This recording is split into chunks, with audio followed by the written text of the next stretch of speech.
சுவிட்சர்லாந்தின் டேவோஸில் நடைபெற்ற 2026ஆம் ஆண்டு உலக பொருளாதார மன்றத்தின் வருடாந்த கூட்டத்தில் பங்கேற்ற பிரதமர் ஹரிணி அமரசூரிய தலைமையிலான உயர்மன்ற குழுவினர் 4 நாள் உத்தியோகபூர்வ விஜயத்தை நிறைவு செய்து இன்று காலை நாட்டிற்கு திரும்பினார்.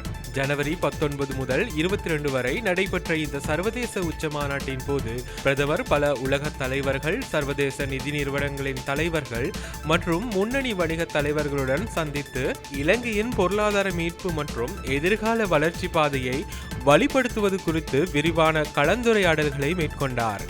இந்த விஜயத்தில் தொழிலாளர் அமைச்சர் மற்றும் நிதி திட்டமிடல் துணை அமைச்சர் டாக்டர் அனில் ஜெயந்த பெர்னாண்டோ உள்ளிட்ட உயர்மன்ற குழுவும் இணைந்திருந்தது.